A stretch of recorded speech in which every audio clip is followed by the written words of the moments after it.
Les PFAS, les perfluorés, on en parle depuis presque un an dans le sud de l'agglomération lyonnaise. En fait, on en parle depuis qu'une enquête journalistique a révélé une vaste zone polluée par ces perfluorés au sud de Lyon, au niveau de la plateforme industrielle de Pierre-Bénite. Alors, les perfluorés, les polluants éternels, c'est un sujet compliqué et je vous propose une petite vidéo pour essayer de comprendre de quoi il s'agit. D'abord, les PFAS, c'est quoi exactement? Eh bien, c'est des molécules chimiques qui ont été inventées par l'homme. Elles n'existent pas du tout à l'état naturel et elles sont plus de 4000. Ce qui va les caractériser, c'est le lien carbone-fluor. En fait, ça les rend très résistantes, ça les rend très persistantes. C'est pour ça qu'on les appelle les polluants éternels et c'est aussi pour ça que l'industrie adore les utiliser. En fait, on en retrouve dans plein d'objets, des objets que vous utilisez au quotidien, à commencer par les vêtements imperméables, les vêtements sportifs type Gore-Tex.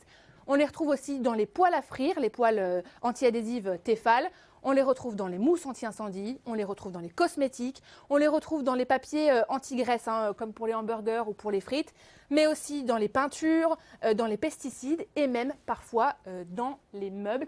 Alors ces perfluorés, on en a retrouvé partout dans l'environnement au sud de Lyon, à commencer par la terre. On en a retrouvé dans les sols autour de l'usine chimique, mais on en a retrouvé aussi dans les communes alentours. On en a retrouvé dans l'eau, puisque ces perfluorés sont directement jetés dans le Rhône, donc il y en a dans les nappes phréatiques et dans l'eau potable.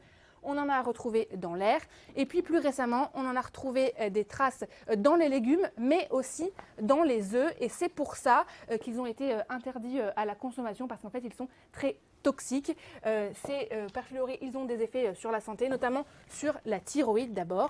Ils peuvent aussi provoquer du cholestérol et le cancer du foie, le cancer des reins, le cancer des testicules. Et ils ont aussi d'autres problématiques comme par exemple, ils peuvent affecter l'immunité, ils peuvent affecter la fertilité, mais aussi la grossesse et donc le développement du fœtus ou le développement cognitif de l'enfant une fois qu'il est né. Je vous propose d'écouter un professeur de Harvard à ce propos. Ces substances sont les plus toxiques jamais inventées par l'homme. Et même si on ne connaît pas exactement le seuil de toxicité, ils s'accumulent dans le corps humain. Et ces perfluorés, selon une étude très récente, on en a retrouvé des traces dans le sang de toute la population française.